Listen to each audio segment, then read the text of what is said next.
Each nature, however, maintained its own qualities. Why is this a problem? Okay, what does it mean that Jesus is a human being? What do human beings do? Are we constant? Are we always the same?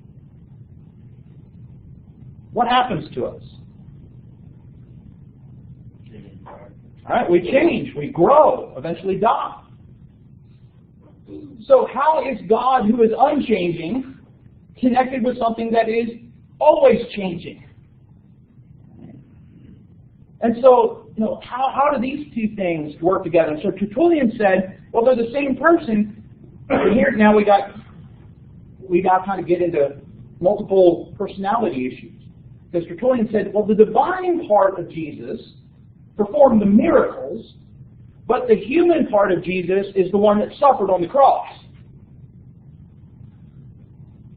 So he's got these two personalities, right? The human personality, the divine personality.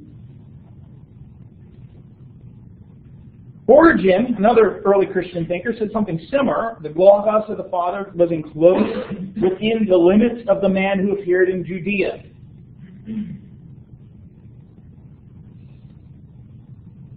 Now, Origen believes in pre-existent souls, meaning that before we become human, we exist in the spiritual realm.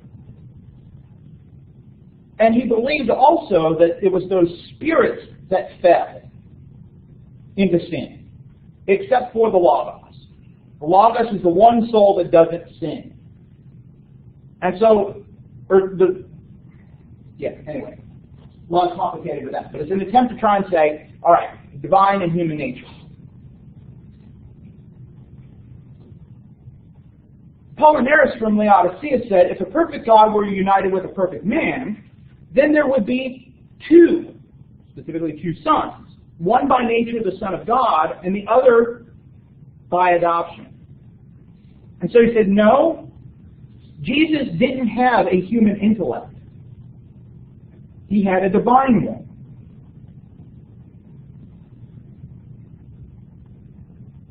And so there's one nature and one person, the Word of God. Now, if this is true, right,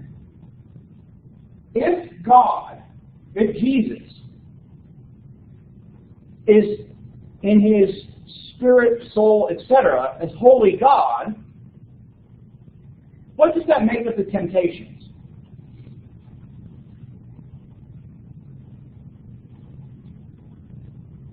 What do we do with the temptations? If Jesus' only soul nature is God, can he truly be tempted?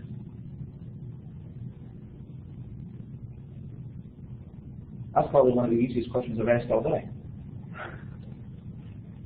Can he? Can he truly be tempted? No. So what does that make the temptations then? Right? So what does that make when the Hebrew writer says he was tempted in all points like as we, yet without sin? What do we do with that? Well, we have to say, well, I mean, he's God. How's he going to sin?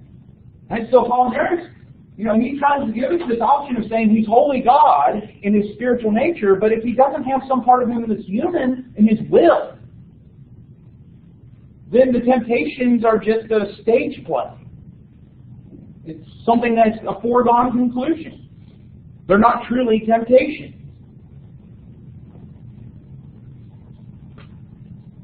But as is the case of human beings, we tend to divide into different groups. And so essentially this idea of Jesus' will, Jesus' nature develops into two schools of thought, one based in Egypt and Alexandria, one based in Syria at Antioch. The Alexandrians tended to emphasize the divine nature of Jesus. And they said, to truly understand Jesus, you need a full understanding of the divine. And they tended to emphasize the divine at the expense of the human. So you're not talking about the human nature, they're talking about the divine. And they tended to talk about the unity of Jesus as Logos in flesh. The other group, the Antiochians, tended to talk about word-human connections. And they instead emphasized Jesus' humanity. In order to save humanity, they claimed, Jesus must be fully human. Which essentially was a rejection of Apollinaris. Jesus must have a human soul. A man named Gregory of Nazianzus said, Jesus only saves what he joined to his humanity. If he does not have a human soul, he cannot save a human's soul.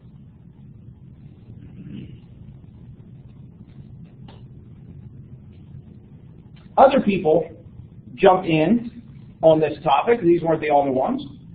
A man named Theodore of Mossuesia argued that Jesus had a complete independent nature, a human nature. Jesus grew, he learned, he struggled with temptation, but what he ended up doing was saying Jesus of Nazareth and the Logos were two persons with two natures. Say, wait, no, it's just one Jesus. And so that tended to be more like adoptionism, right? He was a human being that was adopted by God. Then there was a man named Nestorius. He jumped in, and he got in trouble because of his language of talking about Mary. And we got some more Greek words. A lot of Christians began 3rd, 4th century talking about Mary as Theotokos, God-bearer. Mary was the mother of God. Well, Nestorius said, I don't like that language. God cannot have a mother. He's God. How can a human being bear in her womb the divine? And so Nestorius said, Christotokos. She was a Christ-bearer. Other people said, no, what you're doing here is you're separating the divine because Jesus is God. And so again, they're trying to deal with these issues. He too followed this two persons, two natures.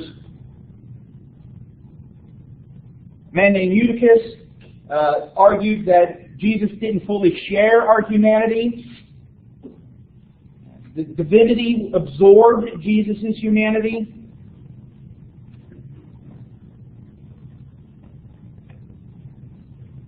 The Bishop of Rome at the time, a man named Leo the First, tried to have a mediating position. He took Tertullian, right, two natures, one person, and said, well, the divine and the human coexist, but they weren't mixed.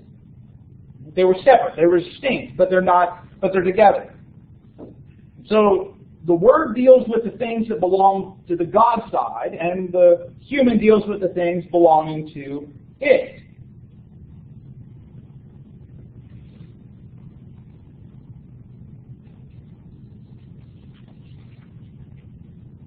The controversy really comes to an end toward the later Middle Ages with things not being decided. Mostly it's the government kind of forcing people to take a particular position.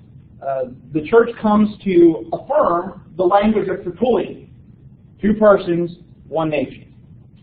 Jesus is perfect in his divinity. He's perfect in his humanity. He is true God. He is true human. And he's not two persons, but one.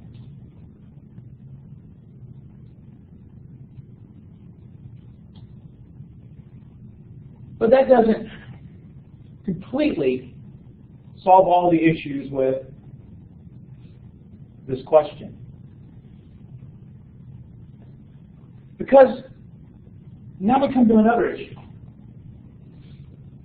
related to this nature of Jesus. How does the atonement work? What's the atonement? The atonement refers to how does Jesus' death bring human beings and God back together? Right? So sin separates us. How does Jesus' death work to bring us together? Well, Christians over the centuries, particularly throughout the Middle Ages, tried to develop a variety of views. One was known with the Latin words Christus Victor. Essentially, the idea was the atonement works kind of like a military struggle by which Jesus is victorious over sin, death, and Satan. And so there is a great battle going on that Jesus wins. And that's why human beings are brought back together to God. Connected with this was another development known as the harrowing of hell.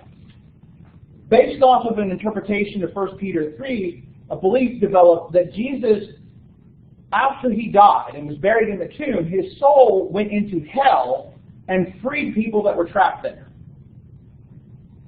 Now, we don't have time to talk about it, but that doesn't seem to be a biblical concept on a variety of levels. And so one theory that developed was, it's this great battle, Jesus wins. Other theories of atonement included the ransom theory. What's a ransom? All right, payment. Usually, what do we use the term ransom? And when we usually talk about a ransom, we talk about like a kidnapping. Like somebody's been kidnapped or taken, you have to give the ransom in order for that person to be given back.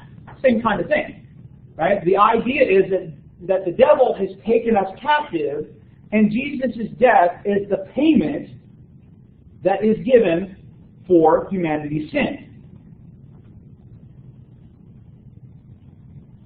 So who is it given to? Does Jesus' death have to be paid to the devil, or does Jesus' death have to be paid to God? Right? So you have this ransom theory. Right? Something has to be paid. A rather interesting theory, again, not very biblical, but it's still interesting, is the mousetrap or fishhook theory. Essentially, the idea was this. Jesus' humanity acted as bait. And Satan sees the opportunity to destroy Christ in his humanity. But in taking the bait, he is captured on the hook or in the trap of Jesus' divinity. Right? He thinks he's going to win because he destroys the flesh, only to find he's been trapped in the divinity of Jesus. He's caught by trying to take the flesh.